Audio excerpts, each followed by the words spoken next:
I'm now porn adjacent. I run a tabletop game stream regularly with some porn stars, which you can check out with suitable precautions in place at tabletopless.org. And just know that I put as much effort into this campaign as I would any other tits or no tits. Hello, lovelies. The recent kerfuffle has me thinking that maybe I should drop some truth bombs about the way in which the tabletop role-playing industry works and has worked for some time, because part of the problem that I'm seeing is a huge gap in expectations between the people working on one side and the people managing on the other. There seems to have been an attempt to bring a degree of professionalism and contract respect, contract law into the RPG industry, where it has been largely previously unknown in a lot of ways. And that is ironically being presented as unprofessional or uncorporate. The RPG industry is a hobby industry. A lot of people work in it purely for the love of it. It is not something you will make a huge amount of money doing. At least 99% of the people who work in the industry are not going to make a huge amount of money doing it. A lot of people do it as their side gig, not their full-time job. And a lot of the people that do it full-time either own moderately successful companies or are managers who don't do the actual creative work. Margins are razor thin, pay is low, and as in other big creative industries, quite often you're not going to be paid.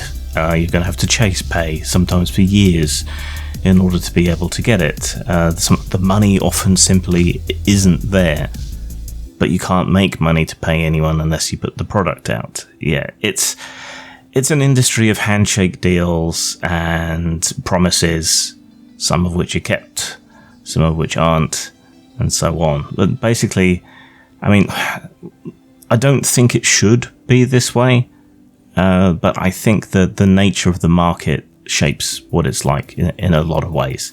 So it's deeply unprofessional. Sometimes that's a good thing.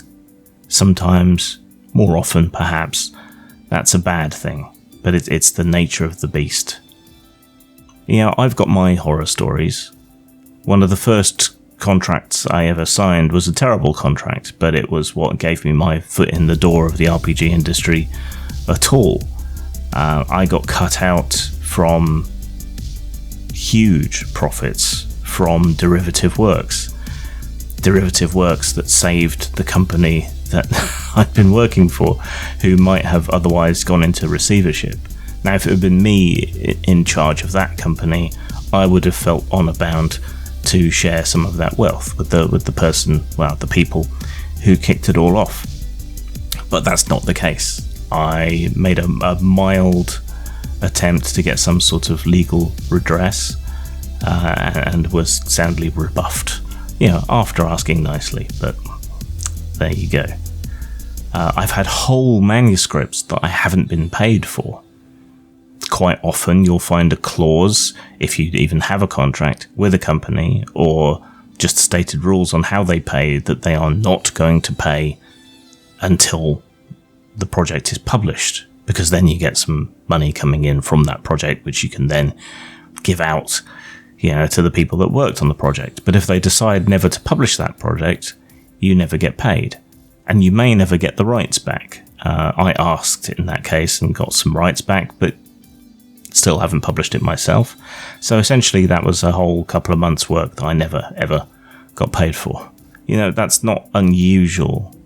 It's not unusual at all. It's not unusual to be paid for the word count after editing, or to get reduced payments based on how much editing has had to have been done or how much has had to have been changed. These are, I wouldn't exactly say standard practices, but they are normal practices. You will run into them. It's not peculiar.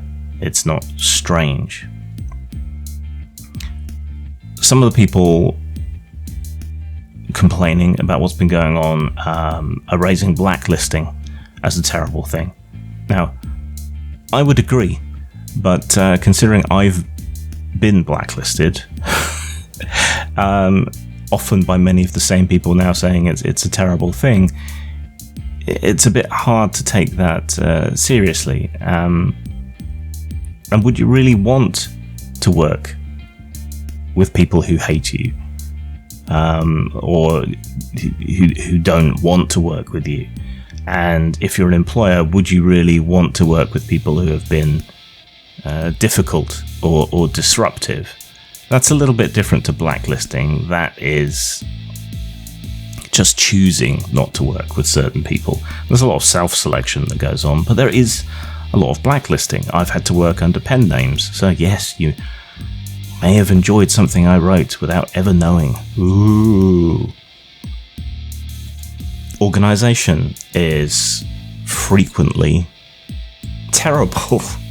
An organisation I worked for, one of the biggest in the industry, was producing a supplement based on intellectual property from elsewhere, but derived from their intellectual property. They offered me part of the freelance gig, never told me that there were a whole bunch of other people working on it until they just kind of dumped us all into the same email chain and had us divide up the work amongst ourselves.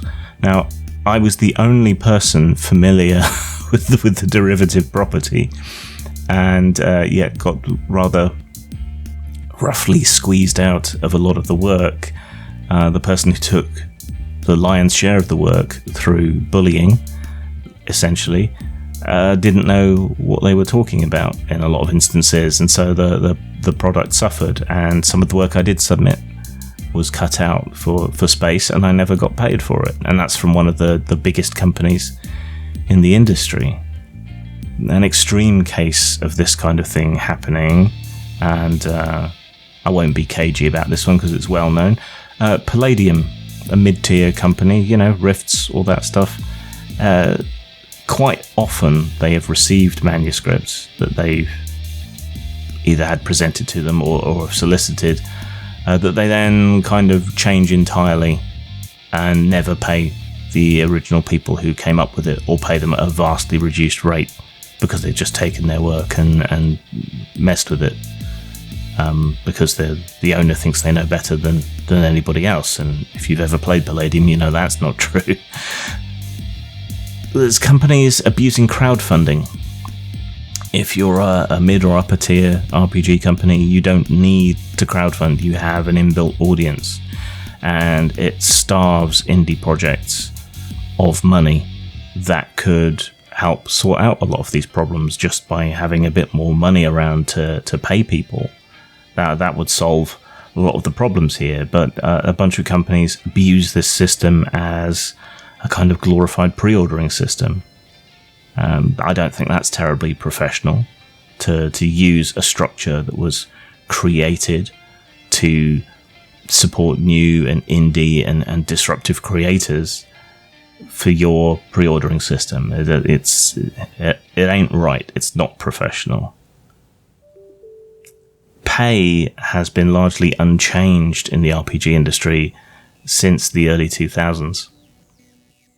And then some people were complaining that they were getting 10 cents a word. That is more than the biggest companies typically pay in the role-playing industry. I would say it's wildly overpaying. I don't think it's fiscally responsible for a lot of indie creators to pay out that much to anyone who freelances for them. Certainly I couldn't. 3 cents is more typical in the indie space, and that's even higher than it used to be not so long ago.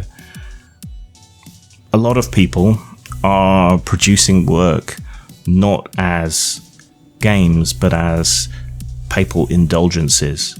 By buying their game, you are signaling that you support certain causes, or you're committing an act of charity, thinly disguised as buying a game. That's not terribly professional. That's not terribly helpful.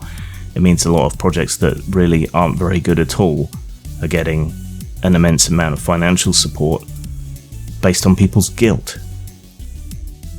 Yeah, I've been in all these situations. Personally, I try to pay on time or even in advance if I have an established working relationship.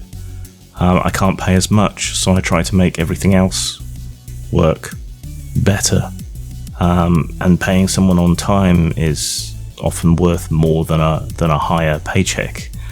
Certainly that's my experience from the other end. I think my experience as a freelancer myself makes me a better employer when I do work with other people and a better reseller. Yeah, so maybe things should be different than they are. Maybe the gaming industry would be a better place if people were more aware of contracts and actually read them. If we could pay more, if people acted more professionally, if people acted less exploitatively. But we are where we are. The situation is like it is. And it does seem like a lot of people's expectations of working in the industry are wildly at odds with the actual state of the industry. Zang. Welcome to St. Cloud is a system-agnostic setting of atmospheric, surreal horror and investigation by Miguel Ribeiro. An isolated town set amongst forests and mountains, St. Cloud is a closed community of eccentrics and oddities.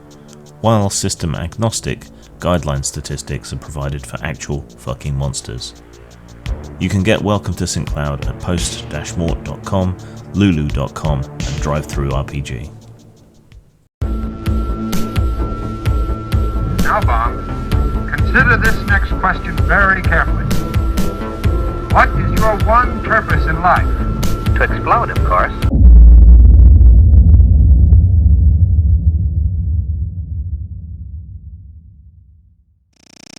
You can make it happen. I can get you anything you want.